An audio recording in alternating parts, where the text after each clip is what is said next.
"I consider this disloyal," Victoria said, her voice like ice as she stared at me from behind her imposing mahogany desk.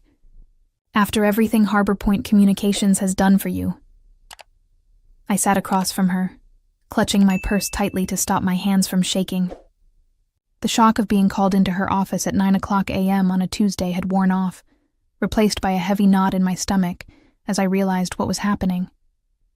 "Victoria, No," she cut me off, her perfectly manicured nail tapping on a printed email. "Don't bother denying it. I have confirmation you interviewed with North Bay Solutions last Thursday. You took half a day for a dental appointment, I believe. My name is Addison Walker. I'm 31 years old and have dedicated 6 years of my professional life to Harbor Point Communications here in Spokane, Washington.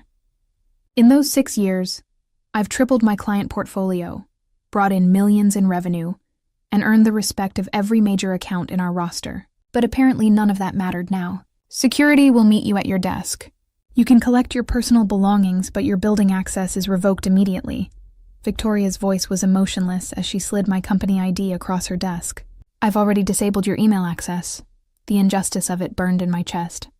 3 years, 3 consecutive years, I'd come to this same office with meticulously prepared presentations showing my achievements, market rate salary comparisons, and requests for a well-deserved raise.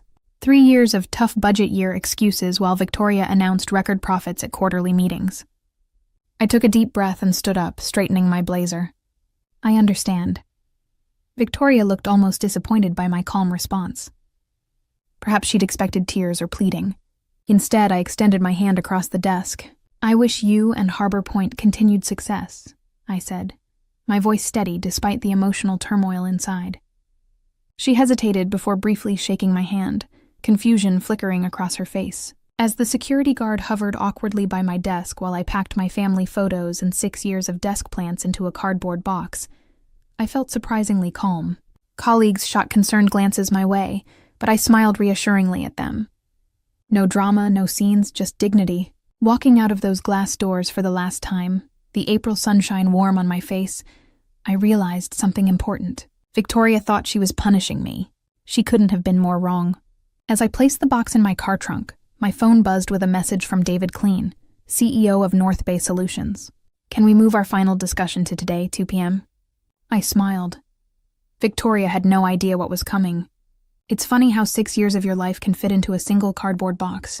As I drove home from Harbor Point, the box secure in my trunk, I reflected on everything that had led to this moment. I joined the company fresh out of graduate school, eager and determined. Despite my marketing degree from Washington State University, I'd started in an entry-level position, making coffee runs and organizing meeting notes. But I worked tirelessly, staying late, volunteering for the difficult projects nobody wanted, and building relationships with clients who others had written off as too demanding. Within 2 years, I was handling our mid-tier accounts. By year 4, I'd been entrusted with North Bay Solutions, our largest client, worth nearly 30% of Harbor Point's annual revenue. David Kleen, North Bay's CEO, specifically requested me as their account manager after I'd stepped in during a crisis when their previous representative dropped the ball. "You're the only one who seems to understand what we need before we even ask," he'd told me. From then on, the relationship between our companies flourished, with North Bay extending their contract and doubling their marketing budget with us. Victoria had been pleased then.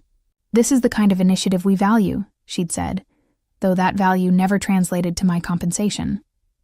My first request for a raise came after that success, armed with performance metrics and revenue numbers that spoke for themselves. "It's just not in the budget this year," Victoria had explained with a rehearsed look of regret. "But your contribution is noted." I accepted it then. The economy had been uncertain, and I was still building my portfolio. But the following year, after bringing in 3 new major clients and receiving an industry award for a campaign I'd designed, the same answer came. "Next year will be better," she promised. "We just need to tighten our belts a little longer." Meanwhile, Victoria drove to work in a new luxury SUV, and the company leased an additional floor in our building for expansion. Still, I remained loyal, believing that dedication would eventually be rewarded. The third denial came 6 months ago, right after I'd successfully negotiated a 40% increase in North Bay's annual contract value. "Your performance is exceptional," Victoria had said. but we're investing in infrastructure this year. Perhaps we can revisit this in the summer. Something in me had finally broken. That night, I updated my resume for the first time in 6 years. Not out of anger or revenge, but out of self-respect. I was worth more than constant promises and perpetual denial. I just never expected Victoria would discover my job search before I was ready to give my notice. At home, I set the cardboard box on my kitchen counter and stared at it. The reality of what had just happened finally hitting me. I wasn't just between meetings or taking a day off. I was unemployed. The weight of it pressed against my chest momentarily, making it difficult to breathe. My phone rang, displaying my best friend Olivia's name. "I just heard," she said when I answered. "Thomas texted me." "Are you okay?" Thomas was Harbor Point's IT specialist and Olivia's boyfriend. News traveled fast. "I'm processing," I replied honestly, sinking onto a kitchen stool. It happened so quickly. "It's completely unfair," Olivia said, her voice rising with anger. "Everyone knows you're the only reason North Bay has stayed with Harbor Point this long. Victoria is just intimidated because you're better at the job than she ever was." There was some truth to that. Victoria had been the company's star account executive before moving into management. Many of us suspected she missed the recognition in client relationships, often inserting herself unnecessarily into my meetings with North Bay. "The worst part is how she did it," I said, feeling a flash of anger. Like I'd committed some kind of corporate treason by looking for opportunities after being denied advancement for 3 years straight. "It's her loss," Olivia replied firmly. "And honestly, Addison, maybe it's for the best. You've been undervalued there for years." She was right. Of course, I'd stayed at Harbor Point out of loyalty to my clients and colleagues, not because it was the best choice for my career, but getting fired like this, escorted out by security as if I were a criminal, that stung deeply. My phone beeped with an incoming call. "David Clean." "Olivia, I need to take this. It's North Bay. Go take it." "Call me after," she said before hanging up. I took a deep breath and answered. "Addison, I just heard what happened at Harbor Point," David said, skipping pleasantries. "Are you available to come in today? I'd like to accelerate our conversation." My heart raced. "Yes, I can be there at 2 p.m., as you suggested." "Excellent. And Addison, don't worry about what happened this morning. Sometimes these things have a way of working out for the best." After hanging up, I stared at my reflection in the kitchen window. The woman looking back at me wasn't defeated. She was being set free. I showered and changed into my best suit, the one I reserved for pitching new clients. As I applied my makeup, I felt a strange calm settle over me. Victoria thought she had punished me by firing me so abruptly, but perhaps she had done me a favor. That morning had been humiliating, but it had also been clarifying. I had given Harbor Point my loyalty, creativity, and countless unpaid overtime hours. In return, I'd been undervalued and discarded. Whatever happened next, I knew one thing for certain. I would never again give my best to people who couldn't see my worth. It was time to step into my power. The North Bay Solutions headquarters occupied the top 3 floors of a gleaming glass building in downtown Spokane. Unlike Harbor Point's dated office with its beige walls and aging furniture, North Bay embraced modern design, open spaces, collaborative pods, and walls of windows showcasing mountain views. As I rode the elevator to the 30th floor, I mentally rehearsed what I would say in my interview. I'd need to explain my sudden availability without sounding bitter about Harbor Point. Professionalism was key, even when discussing uncomfortable situations. The elevator doors opened to reveal David Clean himself waiting in the reception area. "Addison," he greeted me warmly, extending his hand. "Thank you for coming on such short notice." David was in his early 50s with salt and pepper hair and a reputation for being both brilliant and fair, qualities I'd come to appreciate during our 3 years of working together. "I appreciate the flexibility," I replied, shaking his hand firmly. "It's been an unexpected day." "Let's talk in my office," he said, leading me through the bustling workspace. Several North Bay employees I knew from our account work waved or nodded as we passed. David's corner office was modest compared to Victoria's showpiece, but infinitely more welcoming, with comfortable seating arranged for conversation rather than intimidation. "Coffee?" he offered. "Please." Once we were settled with steaming mugs, David got straight to the point. "I received a call from Victoria Sanders this morning," he began. "She informed me that you would no longer be handling the North Bay account, and that she would personally oversee our business until a replacement was assigned. I nodded, keeping my expression neutral despite the small flare of anger. Of course, Victoria would try to retain their biggest client herself. What she doesn't know, David continued, is that we were already concerned about our relationship with Harbor Point. This surprised me. Concerned? The latest campaign results exceeded projections by 23%. The results were excellent, he agreed, because of your work. But we've noticed changes at Harbor Point over the past year. Delayed responses, quality issues with anyone except you, and frankly, a sense that they're taking our business for granted. He set down his coffee mug and leaned forward. 3 months ago, our board suggested we explore other marketing partners.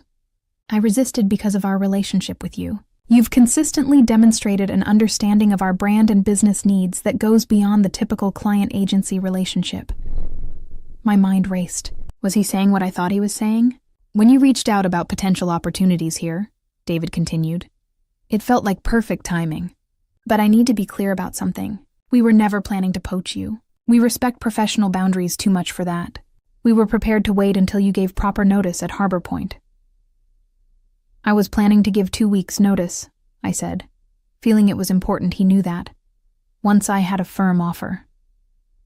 David smiled. I believe you. Your professionalism is one of the reasons we're having this conversation. Victoria's decision this morning simply accelerated our timeline. He opened a folder on his desk and slid a document across to me. This isn't an interview, Addison. It's a job offer. Director of Client Strategy. You'd be building and leading a team to manage all our external marketing partnerships and agency relationships. I glanced down at the paper, and my breath caught when I saw the salary figure. It was nearly double what I'd been making at Harbor Point, more than I would have even asked for in my most recent denied raise request. This is very generous, I managed. It's market rate for someone with your experience and proven results, David corrected. Sometimes it takes leaving a situation to realize what you're truly worth. The offer letter sat on my kitchen table that evening, signed and ready to be returned tomorrow. I'd asked David for the night to review everything, though we both knew my answer would be yes. Still, taking time to consider major decisions was a professional courtesy I extended even when the answer seemed obvious. My phone had been buzzing all afternoon with texts from former colleagues at Harbor Point. Word of my firing had spread quickly, followed by rumors about my meeting at North Bay. I'd responded to a few close coworkers, but avoided getting drawn into office gossip. A text from Thomas came through. Victoria called an emergency meeting after you left, told everyone you were terminated for breach of company loyalty, and that we should all remember that Harbor Point rewards loyalty above all. The irony wasn't lost on anybody. I shook my head. Victoria was trying to make an example of me, but from Thomas's message, it seemed her approach might be backfiring. Another text arrived. This one from Jessica, our receptionist. She's been locked in her office making calls all afternoon. Looks stressed. Guess someone's worried about North Bay. I didn't respond. There was no satisfaction in Victoria's distress, only a renewed certainty that I'd made the right decision to look elsewhere. A company culture that valued loyalty but offered nothing in return wasn't one I wanted to be part of anymore. My phone rang. An unknown number. Curious, I answered. Addison Walker? A woman's voice asked. Speaking. This is Elaine Winters. I'm on the board at Harbor Point Communications. My stomach tightened. Board members rarely involve themselves with employee matters. I understand there was an incident today regarding your employment, she continued. I'd like to meet with you tomorrow to discuss it. Victoria may have been hasty in her decision. So that was it. Victoria had fired her most valuable account manager without board approval, and now North Bay was potentially walking. Damage control. I appreciate the call, Miss Winters, but I've already accepted another position, I said, keeping my tone respectful but firm. A pause. May I ask where? I don't think that would be appropriate to share at this time. Another longer pause. Addison, if this is about compensation, I'm sure we can revisit those conversations. The board values your contribution to Harbor Point. The irony was almost painful. 3 years of documented rejected requests for appropriate compensation, and now suddenly the board valued my contribution. It's not just about compensation, I replied honestly. It's about respect and recognizing employee worth before they have one foot out the door. Perhaps we should discuss this in person, she pressed. Tomorrow morning, I thought about it. While I had no intention of returning to Harbor Point, there was something to be said for professional closure. I can meet at 9 a.m., I agreed. But to be clear, I've signed an employment contract elsewhere. I'm not coming to negotiate a return. Understood, Elaine said, though her tone suggested she didn't believe me. I'll see you tomorrow at our offices. After hanging up, I poured myself a glass of wine and stepped onto my apartment balcony.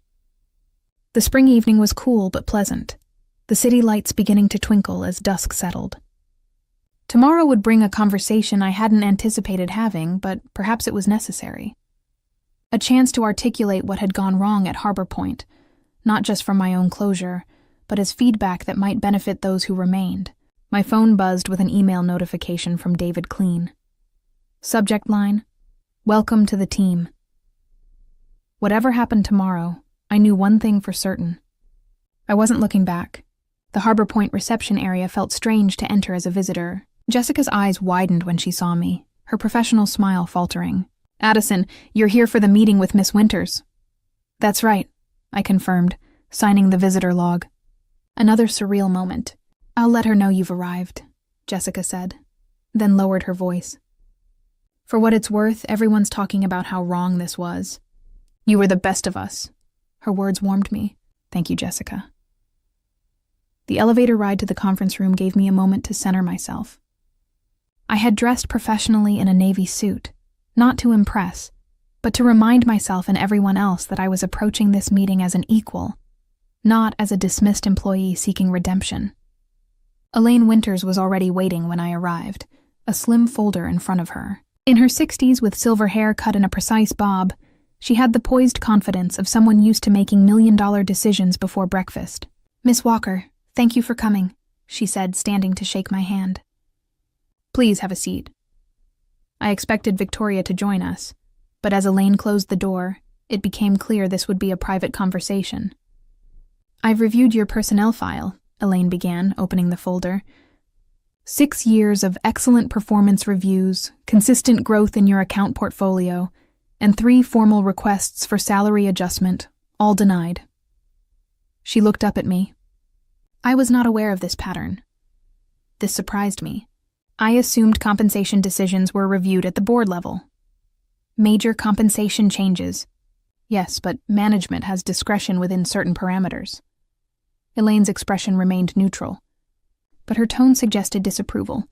Victoria has been operating with significant autonomy. "I see. What I don't see," she continued, "is documentation justifying your termination yesterday. There's no company policy prohibiting interviews with other organizations." I kept my response measured. The word used was disloyal. Elaine's eyebrow arched slightly. "An interesting choice given the circumstances." She closed the folder. "Miss Walker, I'll be direct.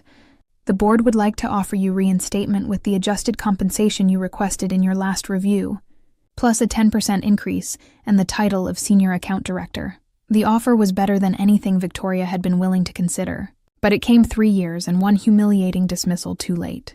That's a generous offer, I acknowledged. But as I mentioned on the phone, I've already accepted a position elsewhere. At North Bay Solutions, Elaine stated, not asking. I didn't confirm or deny, maintaining professional boundaries. My new role begins Monday. Elaine studied me for a moment. Victoria is concerned North Bay may reconsider their relationship with Harbor Point given your departure. And there it was, the real reason for this meeting. Not concern for how I'd been treated, but fear of losing a major client. That would be a question for North Bay, I replied carefully. Indeed, Elaine nodded, seeming to appreciate my discretion. One last question, if I may. What could Harbor Point have done differently to retain you? The question was unexpected, but welcome. I took a moment to consider my response. Recognize my value before I had to look elsewhere to find it, I said simply. Loyalty works both ways, Miss Winters. Harbor Point expected unwavering commitment while repeatedly demonstrating I wasn't worth investing in. That creates an unsustainable imbalance. Elaine nodded thoughtfully. A fair assessment. She stood, extending her hand. Thank you for your candor. Whatever your next steps, I wish you success. Walking out of Harbor Point for the second and final time, I felt lighter than I had in years. This meeting hadn't been about giving me a second chance. It had been about giving me a chance to reclaim my narrative, to leave on my terms with my dignity and professional reputation intact. I'd been granted an unexpected gift: closure. Monday morning arrived with a mixture of excitement and nervousness. My new position at North Bay Solutions officially began today, and with it, a fresh chapter in my professional life. I arrived early, eager to settle into my new office, a real office with a door and windows, not the cramped cubicle I'd occupied at Harbor Point despite my senior role.